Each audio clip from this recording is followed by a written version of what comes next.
అందరికీ నమస్కారం అండి. మనిషి అన్న తర్వాత నెగిటివ్ థాట్స్, పాజిటివ్ థాట్స్ అనేవి వస్తూ ఉంటాయి. కానీ ఈ నెగిటివ్ థాట్స్ అనేవి ఎంత ప్రమాదకరమో ఇప్పుడు ఒక మంచి కథను మీతో షేర్ చేయబోతున్నాను. Welcome back to our channel positive webs in Telugu.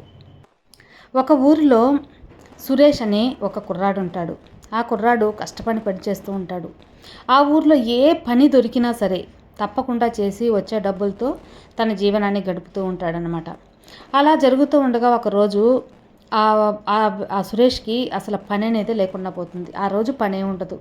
సరే ఖాళీగా ఒక చెట్టు కింద కూర్చో ఉంటాడనమాట.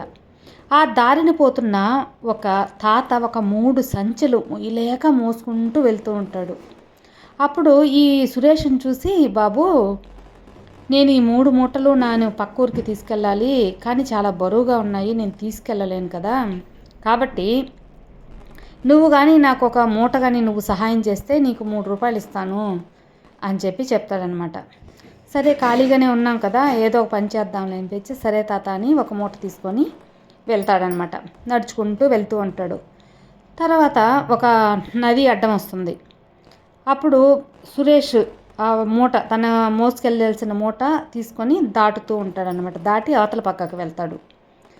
ఈ తాత మాత్రం 2 మూటలు తీసుకొని యువతల పక్కే ఉంటాడు. ఏం తాత, రా తాత, ఇది దాటితేనే కదా మీ ఊరికి వెళ్ళగలవు, నువ్వు అక్కడే ఆగిపోతే ఎలా అంటే, నేను ఈ నీళ్ళల్లో ఈ 2 మూటలు మొయ్యలేను నాయన, వయసు అయిపోయింది కదా, నా వల్ల కాదు, కాబట్టి నువ్వు ఇంకొక మూట తీసుకొని ఈ యొక్క నది దాటించావంటే నీకు ఇంకొక 2 నాణ్యాలు ఎక్స్ట్రా ఇస్తాను, 2 రూపాయలు ఎక్స్ట్రా ఇస్తాను అని చెప్తాడనమాట.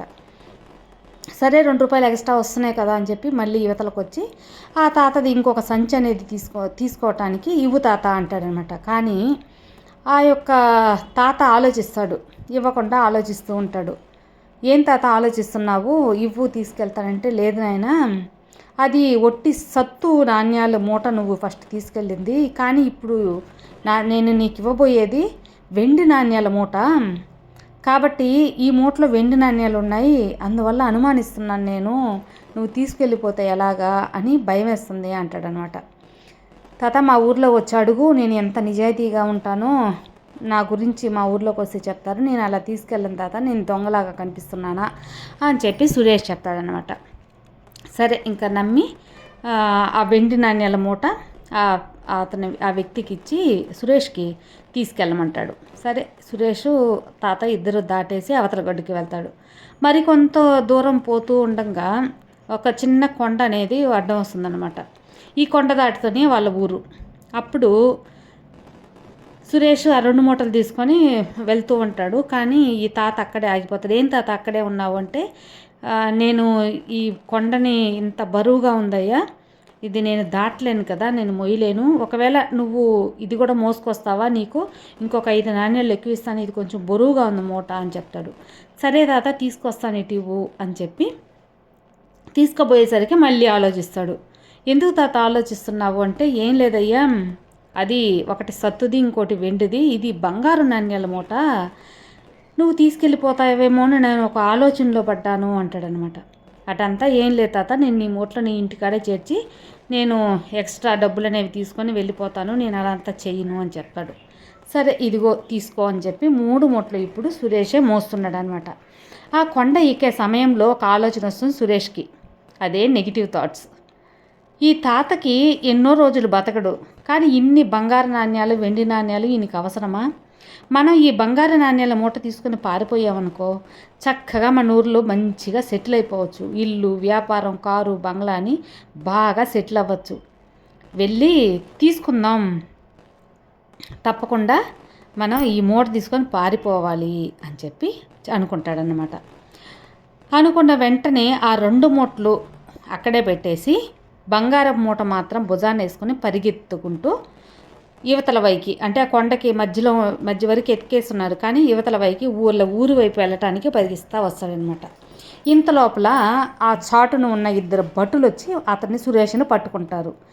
ఏంటి అనగానే, ఆ ముసలి వ్యక్తి ఎవరో కాదు, ఆ ఆ రాజ్యానికి మారువేషంలో వచ్చిన రాజు అన్నమాట.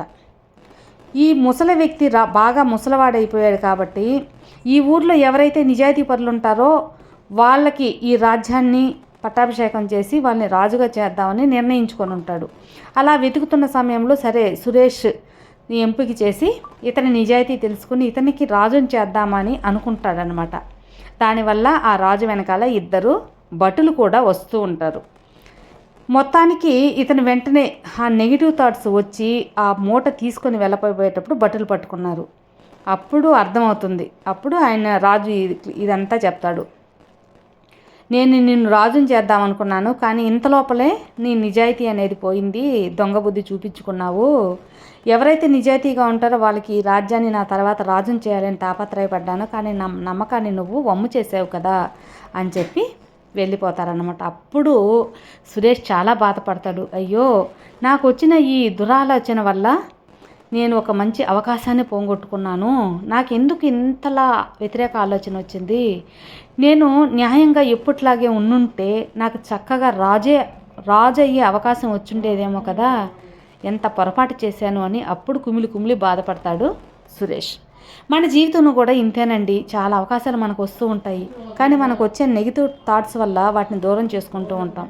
కాబట్టి ఇది ఒక ఎగ్జాంపుల్కి చెప్పబడిందే, కానీ మనకు ఒక్కొక్క సందర్భంలో ఒక్కొక్క విధమైన ఆలోచన వచ్చి ఆ సందర్భంలో మనకు జరగబోయేటప్పుడు మన చేతులారా మన వ్యతిరేక ఆలోచన వల్ల దూరం చేసుకుంటూ ఉంటాం. కాబట్టి ఎప్పుడు కూడా వ్యతిరేక ఆలోచనలు అనేవి దూరం పెట్టాలి. అసలు ఆ వ్యతిరేకత అనేది మన దరిదాపుల్లో కూడా రానివ్వకపోతే మనం మంచి స్థాయిలో ఉంటాం, మనకు మంచే జరుగుతుంది. కాబట్టి ఎప్పుడు కూడా పాజిటివ్ థాట్స్నే అనుకోండి, నెగిటివ్ థాట్స్ని దూరం పెట్టండి. అదే ఫ్రెండ్స్ ఈరోజు వీడియో. ఈ వీడియో కూడా మీకు అందరికీ మోటివేషనల్గా నచ్చుతుంది అనుకుంటున్నాను. నచ్చితే లైక్ చేయండి, మరికొంతమందికి షేర్ చేయండి. కొత్తగా మన ఛానల్ చూస్తే సబ్స్క్రైబ్ చేసుకోండి. మరో మంచి వీడియోతో మళ్ళీ కలుద్దాం. అంతవరకు have a good day friends. Thank you for watching. Bye.